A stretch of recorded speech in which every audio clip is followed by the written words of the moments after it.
de ciencia. Esto significa que es una buena oportunidad para que nosotros podamos practicar haciendo uso de la palabra ensayar. Vean hasta arriba el título. Luego del título viene el nombre de ustedes. Generalmente este nombre no está centrado, sino viene acá a la izquierda. Este tiene 2 asteriscos, el de ustedes tendrá 1, pero este asterisco les remitirá hacia la nota a pie de página para que ustedes puedan poner los datos biográficos de ustedes. Conforme pasa el tiempo, los datos académicos de ustedes se van a ir engrosando. Esto significa que ustedes tendrán un currículum más robusto para que lo puedan colocar allí. Después de esto viene el resumen y luego el abstract. Este no tiene sangría, pero generalmente va más angostito de este lado con una sangría y de este lado, de tal manera que haya un espacio en blanco extra. Generalmente se pone primero el abstract y luego el resumen, pero aquí se puso primero el resumen y luego el abstract. El contenido del resumen y del abstract es el mismo, solo que uno está en inglés y otro está en español. Abajo vienen palabras clave o los keywords, ¿no? Otro ejemplo sería este. Ciencias sociales y el derecho. Jorge Bitker, asterisco, y hasta abajo nos dice quién es Jorge Bitker. Él pone el resumen a la izquierda y el abstract del lado derecho. Nosotros usaremos más bien así. Ya abajo del abstract ya comienzan a hacer el desarrollo del ensayo.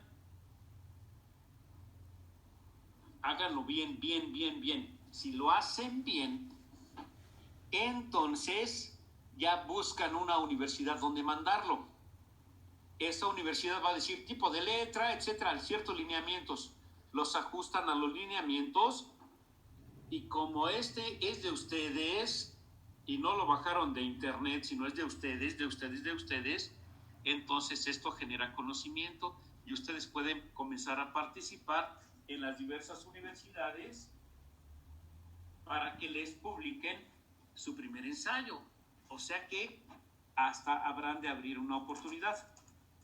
En las clases sucesivas que tengan con otros maestros y les dejen también ensayos, entonces hagan el mismo ejercicio enviándolos a diversas instituciones para ver que concursen y los vayan poniendo.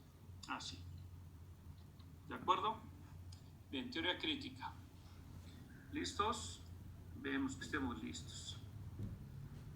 Ya estamos. Brenda, Juan Carlos, Griselda, Alex, Domínguez, Armando, José Luis, Régulo, Sergio Claudio, Olga, Pedro, Adela, Julio César, no lo veo, pero supongo que ahí está. Ahí está, sí, ahí está. Andrés, Rodrigo, Pascual, a ver quién más. Sergio, Jesús Ignacio, José Carlos, yo, Edgar Cedillo, ahora ni te he visto, Edgar. Julio César Macías, ya. Andrés, Montserrat, Jesús, Ramsés, Gris, Carlos, Armando, Alex, ya estamos todos, ¿no? Bien, ya estamos. Ahora, comencemos. Los principales exponentes de la teoría crítica: Walter Benjamin, Theodor Adorno, Herbert Marcuse, Max Horkheimer, Erich Fromm, Jürgen Habermas. Ustedes han leído yo creo que casi todos estos. Foto célebre: Max Horkheimer al frente a la izquierda, Theodor Adorno ahí está saludándole, estrechándole el brazo. Pero atrás, tocándose el cabello con la mano izquierda, ¿ya lo vieron? Ni más ni menos que Jürgen Habermas. Jürgen Habermas. Un día, les tengo que contar esta anécdota. Creo que ya se las conté, pero se las voy a contar otra vez.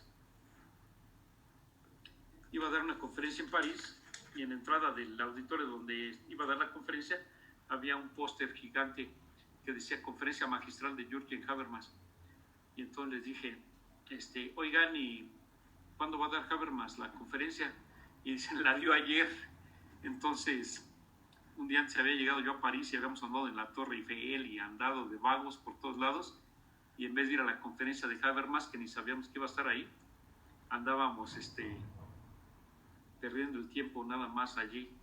Es como si te gusta el álgebra y va a venir Baldor a dar una conferencia y tú no, no la aprovechas de ese tamaño, ¿no? Para que vean que todos tenemos carencias y locuras. Pero ahí estamos, ¿sale?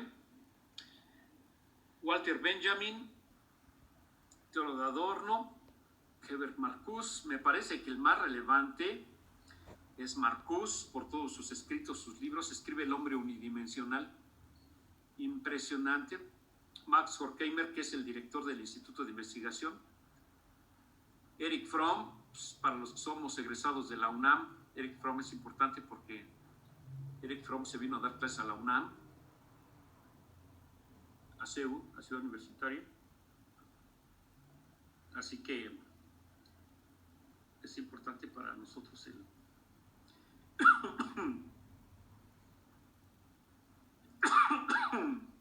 y Habermas, ¿no? Jürgen Habermas. El más relevante es Jürgen Habermas, desde luego.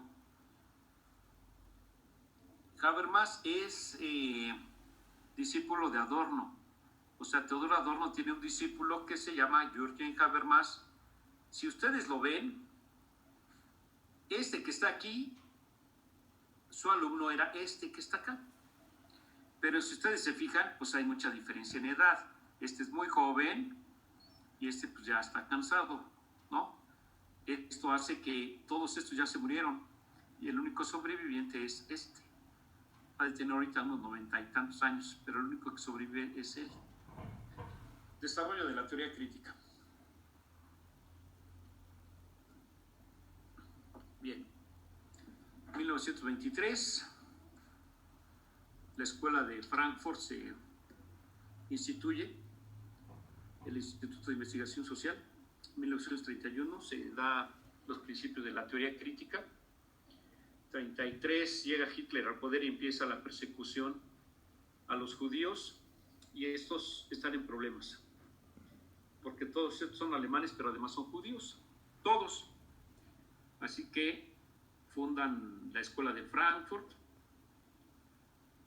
realizan la teoría crítica, que es parte de la sociología y va a impactar al mundo del derecho tremendamente, pero tienen que escaparse de Alemania porque Hitler puede exterminarlos, mandarlos a un campo de concentración o asesinarlos.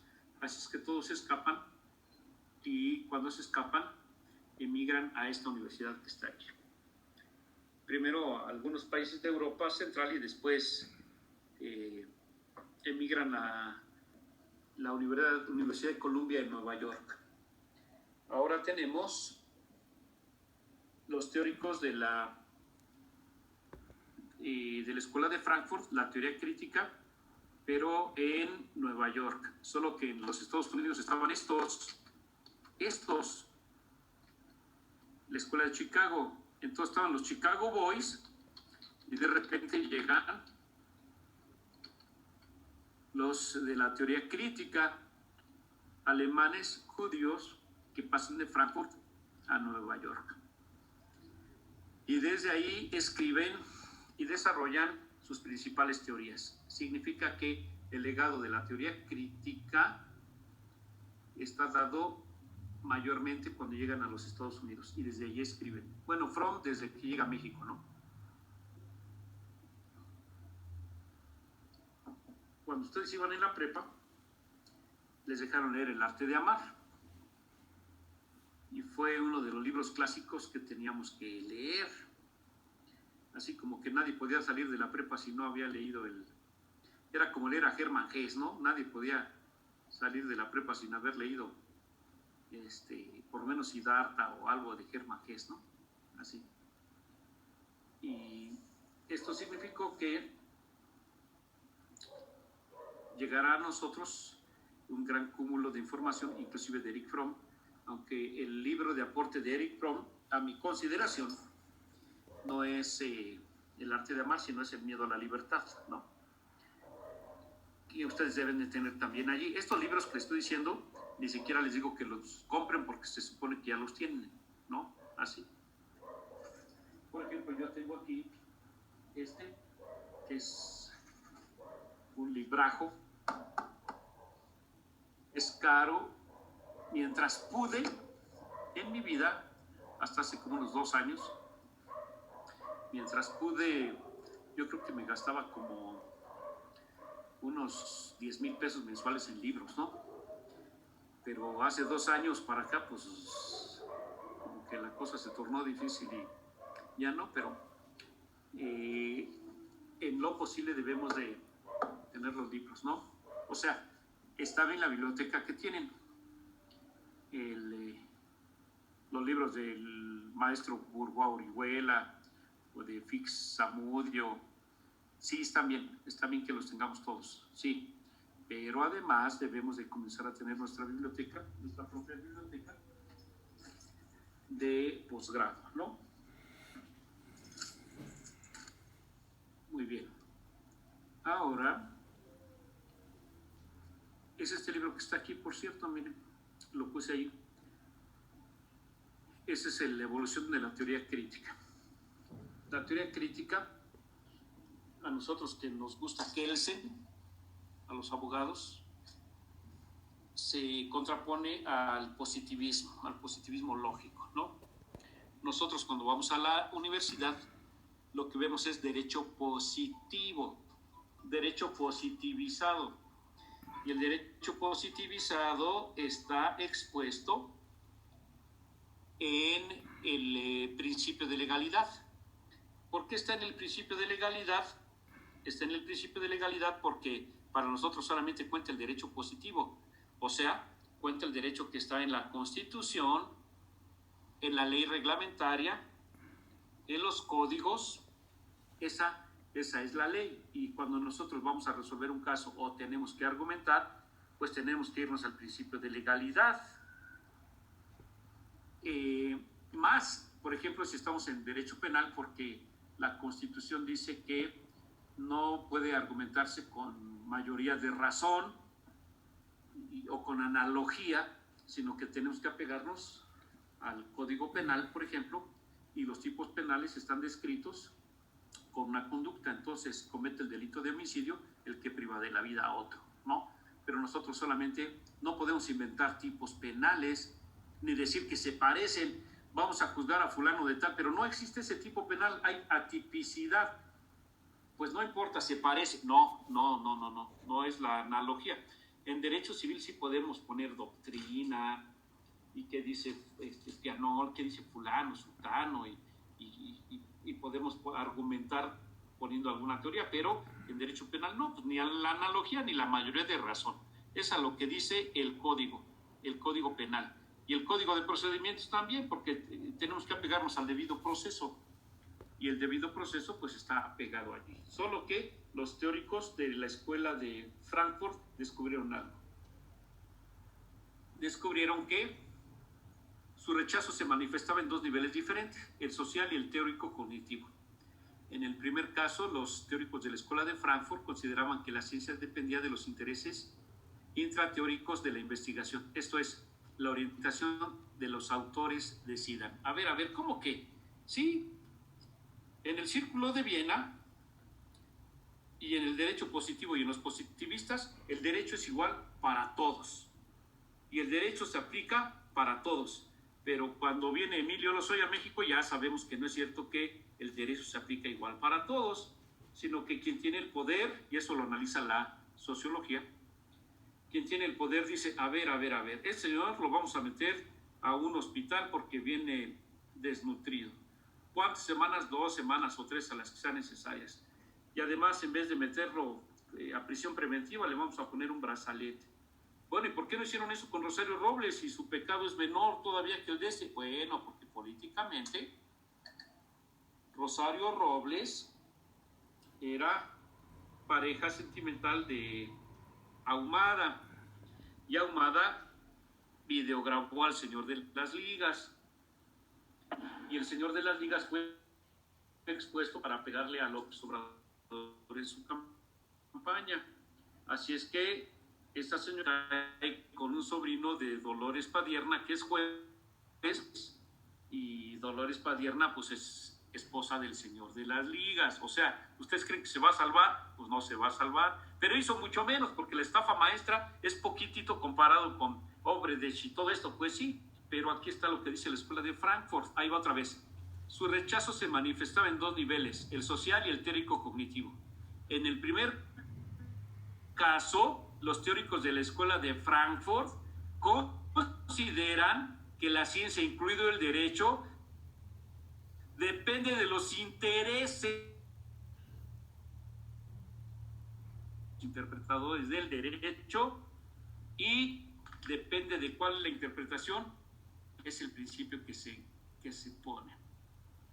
Además, también afirman que los conocimientos estaban condicionados a la dinámica social. Ahora vemos entonces cómo la teoría crítica tiene un roce, se enfrenta y choca contra el positivismo. Cuando nosotros vemos la pirámide de Kelsen, y en la pirámide de Kelsen vemos hasta arriba la norma hipotética fundamental y después las normas que derivan de ella, y vemos también que por un principio de convencionalidad nosotros en la cima de la pirámide tenemos no solo la Constitución Política Federal, sino tenemos los tratados internacionales. Entonces vemos que estos son elásticos dependiendo de la visión de que tiene el poder. Por ejemplo, en el gobierno de Peña Nieto nunca se abrió siquiera, no se hizo investigación alguna sobre Obredech ni sobre Emilio Lozoya, y no se tocó, y cuando el encargado de hacer la investigación la hizo y vislumbró que Emilio Lozoya tenía responsabilidad, entonces lo corrieron, porque pues como si es secreta la investigación en ese momento, porque estaba dando un nombre de ese tamaño y se las gastan, ¿no? Pero entendamos que la escuela de Frankfurt nos muestra que el poder, y en este caso la aplicación de derecho, está hermanado con los intereses políticos, económicos y del ejercicio del poder. Por otro lado, en el plano teórico-cognitivo, los partidarios de la escuela de Frankfurt rechazaban la postura del positivismo sobre la separación entre sujeto y objeto que éste observa. O sea, el positivismo dice que cuando está un investigador, este investigador puede abstraerse de la realidad y a su taller y lugar de análisis, y de ahí aplicar las variables para plantear una hipótesis y para probar si la hipótesis puede sacar del desarrollo social, de lo natural. Además, según la escuela de Frankfurt, y en eso estoy de acuerdo, el investigador incide sobre el objeto de estudio y el objeto de estudio incide sobre el investigador. Esto se llama dialéctica. El último párrafo que anoto en amarillo dice lo siguiente: la teoría crítica, por el contrario, señalaba que esa postura provocaba que se perdiera el aporte del sujeto a la ciencia. Con ello los hechos se vuelven absolutos y por lo tanto se consolida el orden establecido.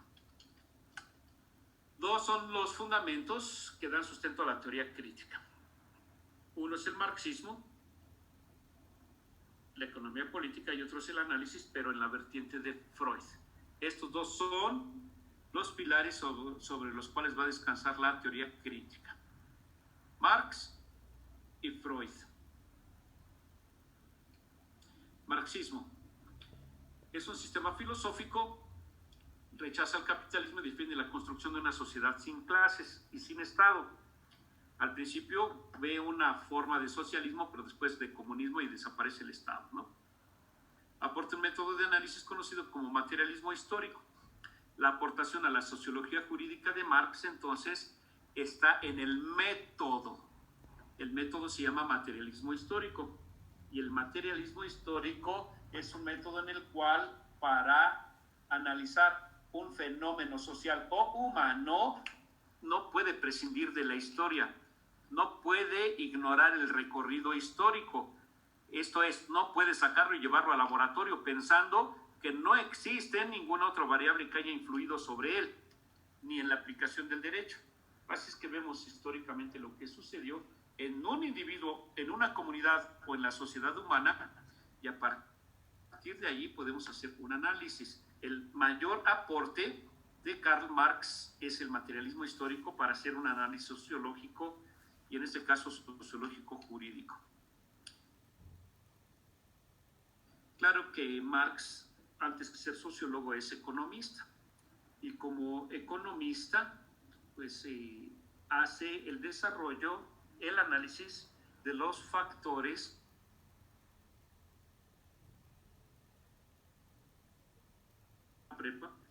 que se llama El Capital, ¿no? En sus diversos tomos. En México lo produce Siglo XXI Editores. Ayer estaba viendo una noticia que, no sé ustedes, que Gandhi, la librería Gandhi la estaban cerrando, ¿no? Y que estaban abriendo en ese momento para dar todo a mitad de precio o menos de liquidación. Tanto libros, revistas, discos, todo estaba a mitad de precio. Y que iban a convertir esa sucursal que está en Miguel Ángel de Quevedo, lo iban a convertir en oficinas. Así que me parece que los libros de papel están en un lapsus rictus, o sea, en un ya para fenecer o empezar a evolucionar hacia otro lado. Yo personalmente prefiero los libros de papel. Espero que todavía subsistan, sobrevivan los libros de papel. Ahora hasta las primeras planas de los periódicos los vemos ya de forma digital, pero así estamos, ¿no? El otro pilar, junto con Marx, es Freud.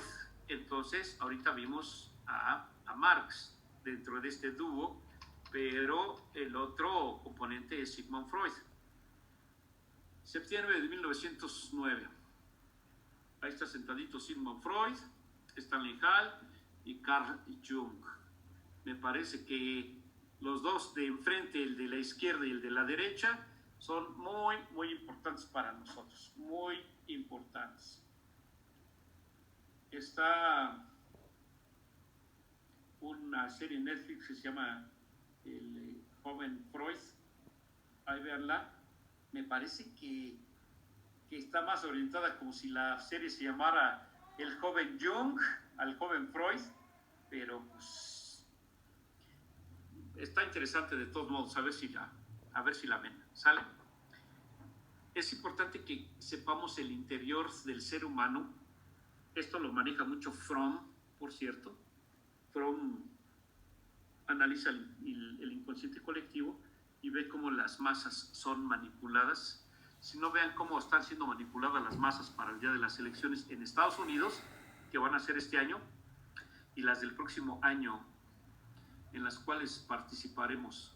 No les he dicho, o sí les he dicho, no lo sé, pero hicimos aquí una asociación política que ya fue autorizada por el Instituto Electoral de la Ciudad de México, y espero que estemos en la boleta en la siguiente, ¿no? Pero eso es materia de otra cosa, no de esto, ¿no? Y entonces, Freud hace la aportación del psicoanálisis. Fíjense cómo se los voy a decir, Déjenme ponerlos porque necesito decírselos en cortito, así como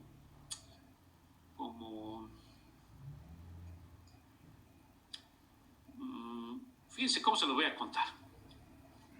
Pónganse abusados. Es más, véanme, Montserrat, véanme para que se les quede en la cabecita. Así. ¿Listos? Brenda, ¿lista? José Luis, Mimi, Fíjense cómo se los voy a contar este cachito. Miren, Occidente, ustedes saben que Occidente es Europa, América, Australia y Sudáfrica. Ese es Occidente, ¿sale?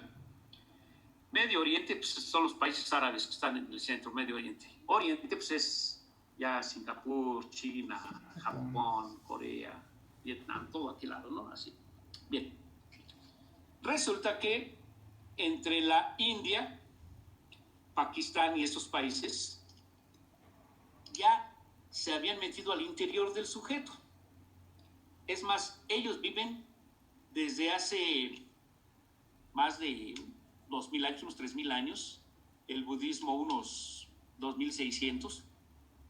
Haz de cuenta que primero es el hinduismo, y del hinduismo se separa Gautama Siddhartha Buda, pero que es una rama de ese mismo hinduismo. El hinduismo ya analizaba el interior del sujeto, el yo, el ego, y quién se era, y cómo salir del Dharma, que era la rueda, con 8 pasos, y alcanzar el nirvana y salir. O sea, ellos ya traían esto de hace tiempo. En Occidente no. Como en Occidente fue el cristianismo, y después del cristianismo pues es alcanzar los cielos, sí es salirse de esta dimensión, pero no existe ese esfuerzo, porque Jesús paga por nosotros en expiación, porque es el Cordero de Dios que quita el pecado del mundo. Entonces la tenemos más fácil, porque no tenemos que salir nosotros en el nirvana alcanzando la iluminación, sino que Jesús te ilumina y te saca y te pasa, porque abogado tenemos ante el Padre, dice el Padrecito en la misa, ¿no? Así. Entonces íbamos tranquilos de esa manera. Hasta que Freud, que es judío, bueno, Marx también es judío, bueno, todos los de la escuela de Frankfurt son judíos, alemanes judíos, todos, hasta Fromm, todos son judíos. Entonces,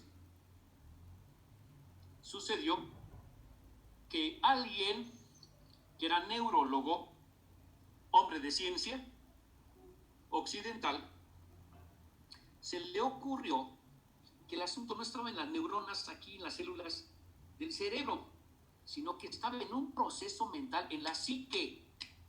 Y dijo, caray, ¿cómo le haremos?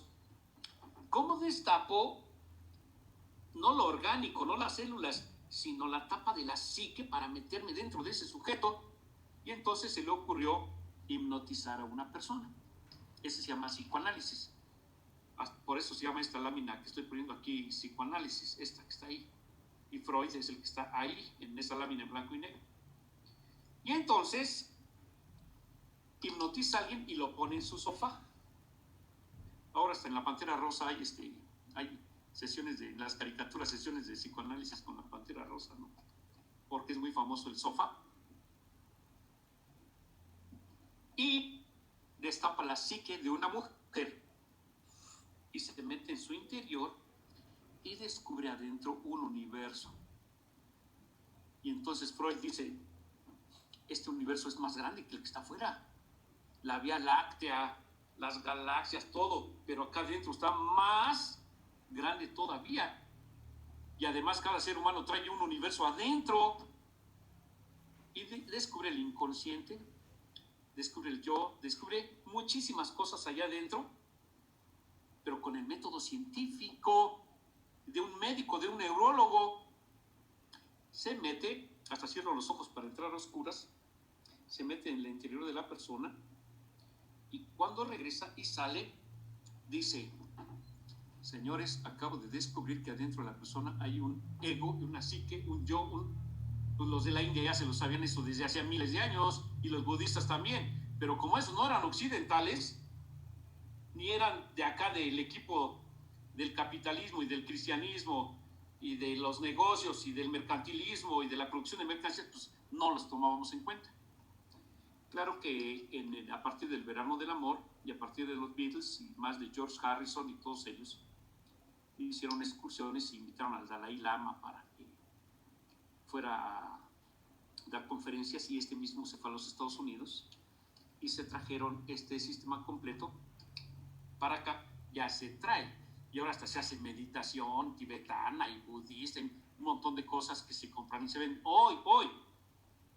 Pero en ese momento, el primer sujeto que abre la psique de alguien para meterse es Freud. Esto es como Elvis Presley.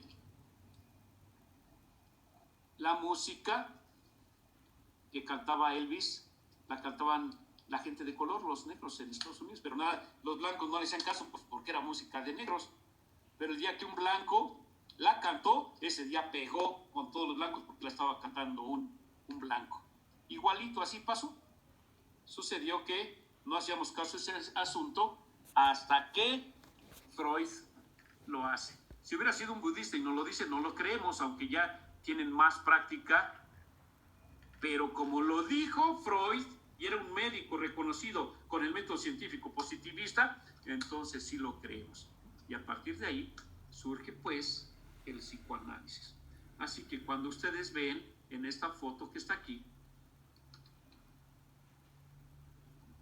y ven a Carl Jung aquí, de este lado, y Lena Jung, pues parece que están leyendo budismo. O sea, ustedes leen a Jung y dicen, no puede ser, pues ¿quién es entonces Jung? ¿Quién? Para que sepan, el psicoanálisis, hay una diferenciación después porque Freud a todo le ve connotación sexual y ve que todas las señoras, porque eran señoras, casi todas sus pacientes, traían unas represiones sexuales brutales, gigantescas, y no podían ni hablar de ello, pero como las hipnotiza, sí sacan la información, porque ya hipnotizadas sí sacaban la información y se da cuenta de eso. Tenemos categorías como el complejo de Edipo, etcétera, etcétera, que sí hacen ese análisis y que nosotros ya lo hemos escuchado, pero son términos freudianos. ¿Qué tiene que ver Freud con todo esto? Que Freud empieza con el psicoanálisis, que es una teoría sobre el funcionamiento de la mente humana. Fue instituido por este neurólogo austriaco alrededor de 1896 y se presenta como un método de tratamiento para problemas psíquicos, así como una forma de ver, analizar los fenómenos culturales, sociales, como la literatura, el arte, los movimientos políticos y grupales. El concepto de psicoanálisis designa por una parte aquel modelo teórico descriptivo y explicativo de los mecanismos, procesos y fenómenos implicados en la vida anímica humana. Este modelo se basó únicamente en la experiencia de Sigmund Freud en el tratamiento clínico de pacientes que presentaban histerias, fobias y diversos padecimientos psíquicos. A todos estos se les llamó neurosis, pero un neurótico no es exactamente lo que nosotros tenemos como neurótico ahora. Ha tenido un amplio desarrollo teórico posterior con el aporte de muchos teóricos del psicoanálisis. Y uno de estos es Fromm, solo que Fromm disintió, se separó un tanto de la línea de Freud y se fue a lo social, a hacer un análisis social. Así que cuando ustedes ya estén dando clases en una universidad, le van a decir a sus alumnos, a ver, búsquense el miedo a la libertad y vamos a analizar. ¿Por qué? Pues porque ya lo leí, lo vi en el doctorado y el doctor me dijo que lo comprara, lo revisara y que debía estar en la biblioteca básica de cualquier sujeto que pretenda llamarse, decirse o sentirse como doctor, ¿no? Si no, pues ¿cómo chingados llegamos aquí? No, no se puede, no puede ser. Así que ustedes tienen un trecho largo que caminar. Y así, bueno, ustedes y yo. La diferencia es que yo me siento más ignorante que ustedes. Porque conforme avanzo veo más el tamaño del abismo y me siento más chiquitito. Más me valía ser licenciado y no haber hecho ninguna maestría ni nada, porque cuando era licenciado me sentía, ya ni quería que me dijeran por mi nombre, licenciado García Ramírez, por favor, ¿no? Porque tú crees que sabes. Pero a estas alturas, ustedes y yo sabemos que no sabemos y que tenemos un compromiso, por lo menos, para intentar hacer un diagnóstico de la ignorancia que tenemos. Así que esa es nuestra misión. Les dije que tenía que inflarles el globito, pero también les tengo que decir la verdad.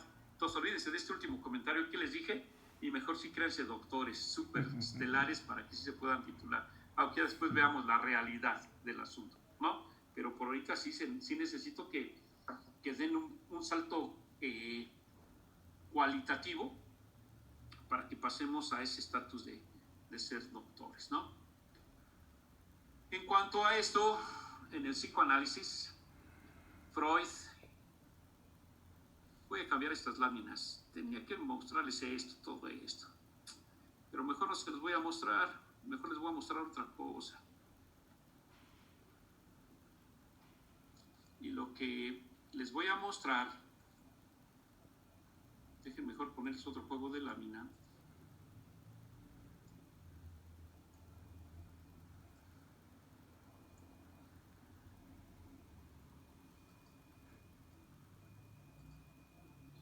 Y poner otro.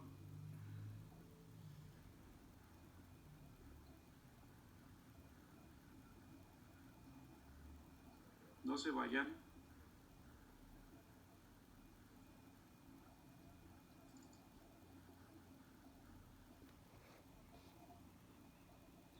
Les pondré los soportes.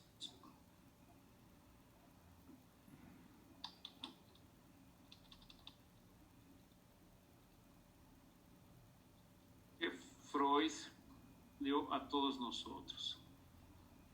Sí, empecemos de este juego de láminas otra vez. ¿De acuerdo? Entonces, vamos a ver, compartir pantalla y estamos aquí. Entonces, vamos a rehacer el curso. Estamos aquí, y luego marxismo, y luego materialismo histórico, y luego economía política, y luego íbamos en esta lámina. Psicoanálisis lo leímos.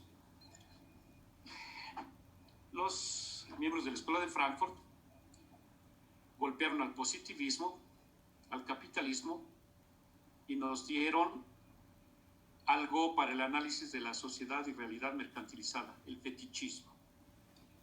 Esta lámina no estaba en las láminas anteriores, era más básico el curso anterior que estaba dando, pero creo que sí merecen ver un poco más, así es que les voy a poner a Freud en una obra que se llama Tótem y Tabú. Esta es una obra chiquitita, les ha de costar unos 200 pesos, entonces vale la pena que compren Tótem y Tabú. Tótem, un tótem, les voy a poner que es un tótem. Este es un tótem. Un tótem es una figura de madera, de piedra, de lo que quieran, pero pues que sabemos que no tiene vida, que es un ídolo, si lo queremos llamar así, pero que representa un tabú para las sociedades primigenias, en especial la australiana o la africana o la de América, principalmente en Norteamérica, donde sí hacían un tótem, ¿no? Pero nosotros el tótem lo tenemos no en elaborar estos símbolos, sino en dar propiedades vivas a las mercancías. Cuando tenemos un tótem, le rezamos y le pedimos lluvia o le pedimos trabajo o le pedimos... ¿No se han fijado ustedes? Esto se llama fetichismo. Déjenme ir a la lámina, ¿sale? Si se pierden, no quisiera que se perdieran. Es más, ya hasta me estoy arrepintiendo de ponerles estas láminas. Pero por algo sí se las puse. Ahora se aguantan en lo que les voy a decir, ¿sale? Si alguien se siente ofendido en lo que diga, sálgase y le pongo su 10 por completo, pero que tengamos un buen sentido de esto.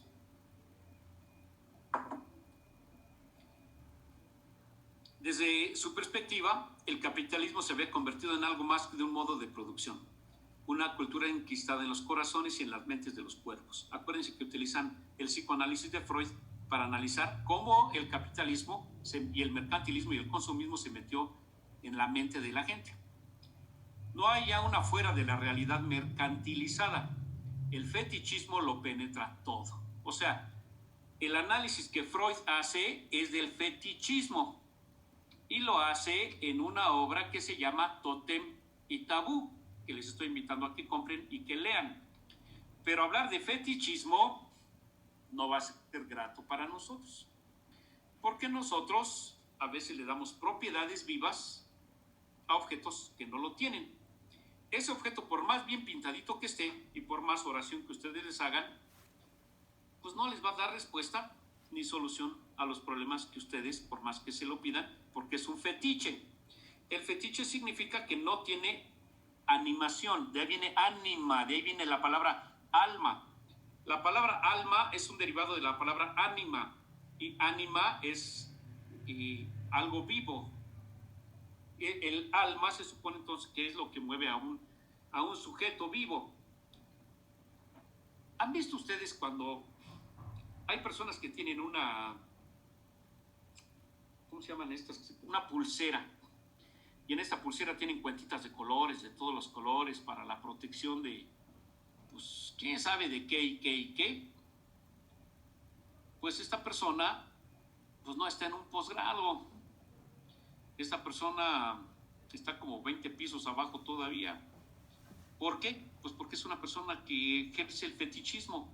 ¿Por qué ejerce el fetichismo? Porque pues, a su pulserita le da sentido de protección y amuleto y de cosas vivas y de que no le va a suceder nada y que es un fetiche, o sea, le está dando propiedades vivas a esto.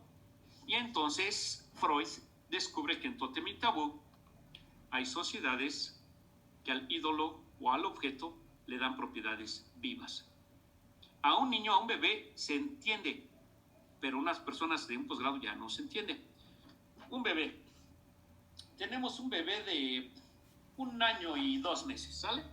Y ya empieza a caminar. Y cuando empieza a caminar, el bebé va caminando. Y de repente pega la cabeza en la mesa. ¡Pum! Y el niño empieza a llorar. Y viene y te acusa y señala la mesa para que castigues a la mesa. Entonces, hasta parece ciertamente natural que en la falta de discriminación de algunas cosas del niño aún quiera acusar a la mesa, pero lo peor es que tú sí castigues a la mesa. O sea, que te regreses y para que el niño esté tranquilo, 1, 2, ya le pegué, mijo, véngase para acá, y el niño se quede contento de que has castigado a la mesa. Entonces, ese es un tótem, que le demos cualidades de vida anímica a la mesa cuando no lo tiene, o a la pulsera cuando no lo tiene, o que le demos razón de estatus a la marca de la ropa que traemos, o al auto que traemos. Entonces, no es tan fácil que en una sociedad mercantilizada neoliberal como la que tenemos, entre Freud, entre la teoría crítica, entre Marx y entre los teóricos de la Escuela de Frankfurt, a indicarnos las cosas. Pero ustedes, como son de doctorado, pues ustedes sí pueden saberlo y entenderlo. Así que, según la Escuela de Frankfurt, nosotros hemos convertido a la mercancía en un fetiche, porque nos da felicidad, extiende nuestra felicidad y hasta el más allá, pero también hace una crítica a todos aquellos momentos en los que nosotros podemos incidir en un rezo, en una adoración a un objeto.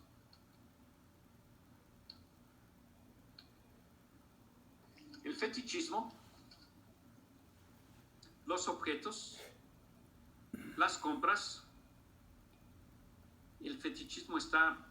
Hay alguien que lo ve como fetichismo sexual, ¿no? Que si no existe ese objeto en la relación sexual, no existe ese punto de sublimación y de excitación, porque requiere ese objeto de ese color, porque si no, no puede existir. Por eso también hasta lo sexual puede trasladarse lo fetiche, ¿no? Al objeto que se hace necesario para que mentalmente estemos a tono para poder tener una relación sexual. Aquí está un fetiche, un kit amigo. Amigo, fíjate lo que te estoy diciendo, es tu amigo. Y además hasta hay teléfonos inteligentes. Al rato van a ser hasta espirituales. ¿Hasta dónde habremos de llegar? Los azotes de la humanidad en las próximas décadas, uno va a ser la inteligencia artificial y el otro va a ser el sistema financiero mundial. Esos dos. Y así como hay veganos ahora que no comen carne, solamente verduras, Habrá quien no quiera pasar a la 5G y se va a quedar con la 4G para no contaminarse y para vivir más dignamente. Puedes estar solo en casa, pero si tienes a tu amigo, nada te va a faltar. Además es inteligente y te resuelve casi cualquier problema. Es parte de tu vida. Es parte de tu vida emocional, parte de tu vida moral, parte de tu vida intelectual. Es parte de tu vida.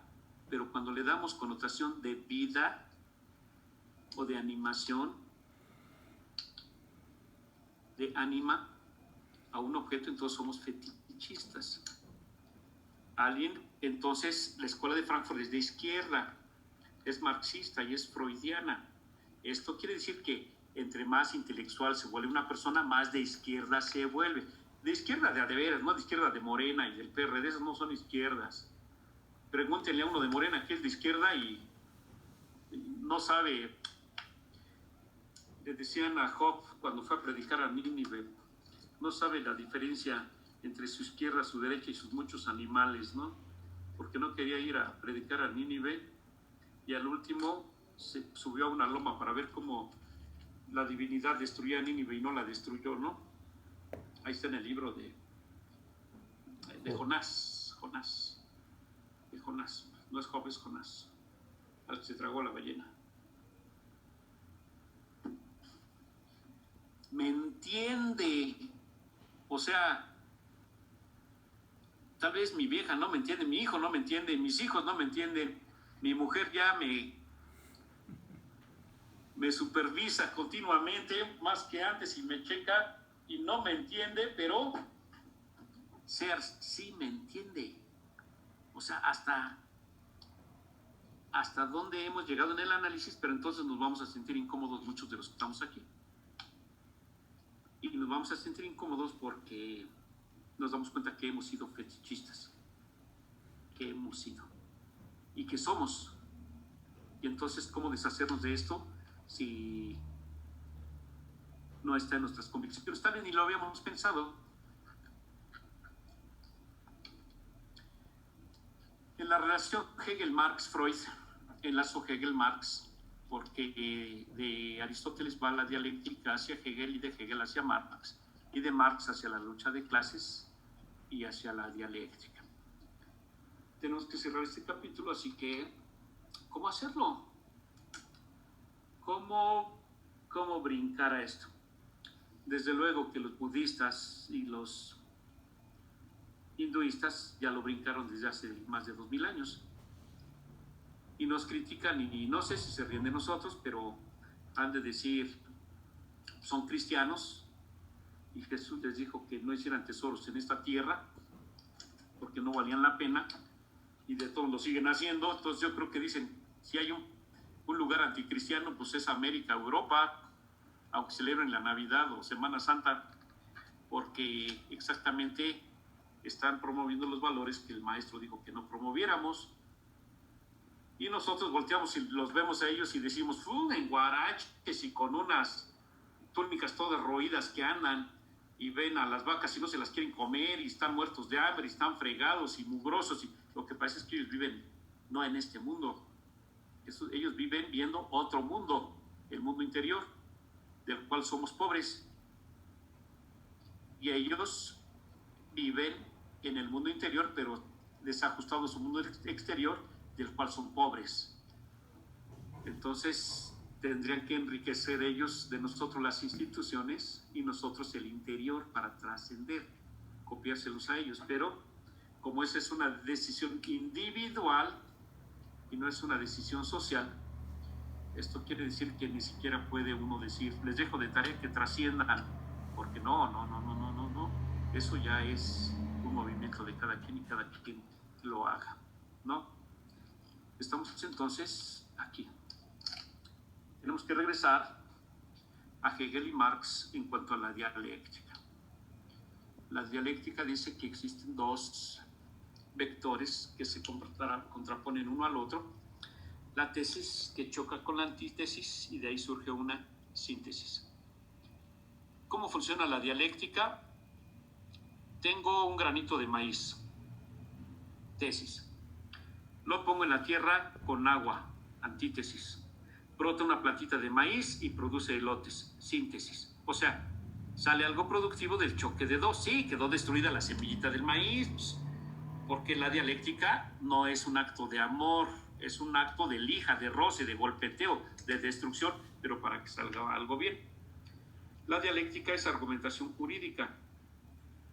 Es yo digo algo, el abogado oponente dice otra cosa, o la autoridad dice otra cosa, se argumenta y de ahí sale una idea en la aplicación de la ley, ¿no? Y después, cuando hay varias tesis en ese sentido, se hace jurisprudencia. Pero en lugar de poner varias tesis, deberíamos de poner varias síntesis para que esté correctamente descrito el momento dialéctico. Solo que los de la Ilustración formularon algo que descubrieron los de la teoría crítica. Vean estos dos.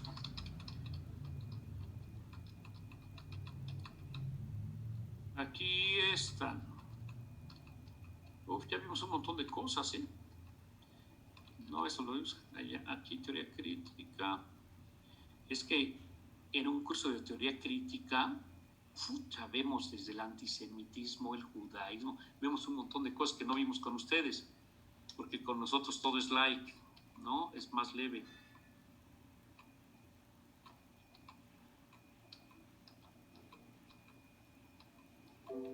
Vean, se me perdió. A ver si está en la foto. Aquí está Max Horkheimer.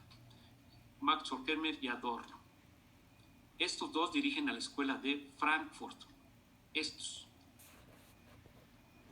Y aquí están Adorno, aquí está. Y Horkheimer, aquí está. Estos dos que están aquí escriben un libro. Estos dos que están al frente, este y este, entre los dos escriben un libro.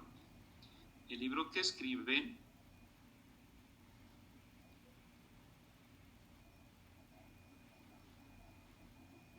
se llama Dialéctica de la Ilustración. Aquí está Max Horkheimer y está Theodor Adorno. La primera vez que leí este libro no le entendí nada. La segunda vez lo volví a leer y no le volví a entender. Como 2 años después lo volví a leer y más o menos le entendí algo. Y la cuarta vez que lo leí y se me hizo bien fácil. Y yo dije, no puede ser. ¿Por qué si estaba tan fácil el libro, por qué no lo entendí en las 3 veces anteriores? No es que haya cambiado el texto del libro, sino que nuestra mente tiene que ir evolucionando en la comprensión de nuevos conceptos. Ahí va lo que dice este, ¿eh? Dialéctica de la Ilustración. Y quiero que me vean, por favor. Véanme. ¿Listos? Julio, César. Ahí va. Todos. Tesis, antítesis, choque y sale síntesis para algo bien. Pero estos descubren que es al revés, es así. Tesis, eso se llama dialéctica, ¿eh? Dialéctica es así, así. Tesis, antítesis, síntesis. Solo que estos dicen, no salió así. Fue tesis, antítesis y pum, que sale para abajo en vez de que salga para arriba. A esto le llamaron dialéctica negativa. Y la dialéctica negativa la desarrollan en este libro. Este es un momento desolador para la comprensión de la humanidad. Ahí va. La Ilustración, el siglo de las luces.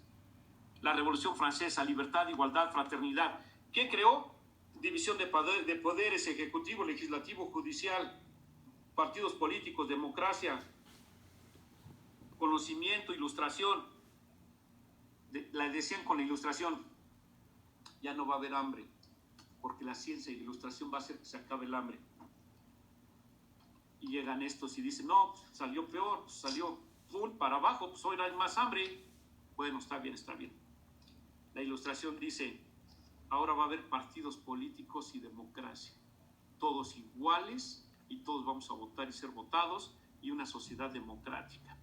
Y estos dicen, sí, pero hay unos más iguales que otros y hay algunos que creen que la democracia es ir a depositar un voto en una urna, y la democracia no es eso. La democracia es oportunidad igual a la cultura, a la educación, a un trabajo digno, a un salario digno, y no lo tenemos.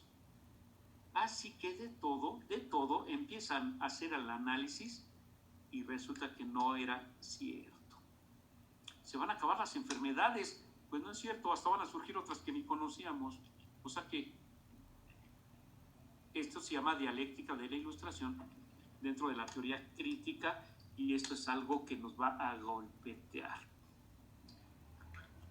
Finalmente, Max Horkheimer, teoría crítica. Adorno, siempre Adorno se fue a la cultura, siempre, siempre. Es el estudioso de la cultura. Herbert Marcuse, El hombre unidimensional. Esa es una obra maestra que trastocó al París del 68, San Francisco, California en el 68, en las marchas que hubo, y el 68 en la Ciudad de México, el Tlatelolcazo y el ejército.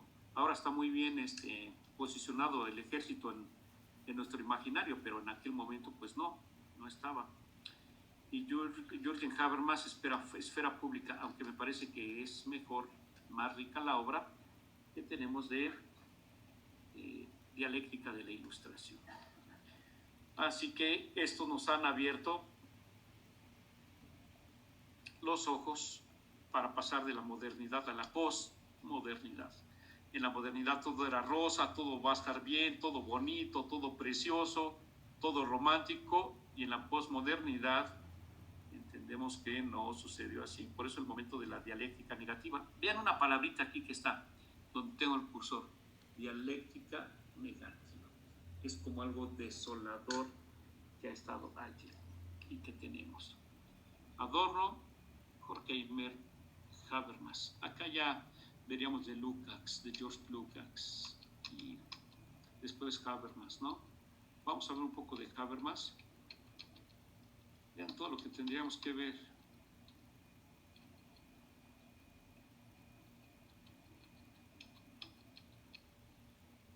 Pero no lo vamos a ver. No lo vamos a ver porque nuestro curso es pequeñín todavía. Pero en un futuro sí lo vamos a ver. ¿Sale? Ahorita nos vamos a quedar con eso nada más. Ahora hagan el mito de la caverna de Platón, ¿no? Que leímos en la licenciatura y que estamos aquí atados, ¿no? Bien. Ahora, antes de ver la teoría de la acción comunicativa, hagan su pregunta de hasta dónde vamos, tómense un minuto para hacer la pregunta, redáctenla y les doy el tiempo, el micrófono a cada uno, a cada una, para que hagan su comentario o pregunta. Redáctenla. Hagan dos por si se las ganan, tengan otra. Un minuto.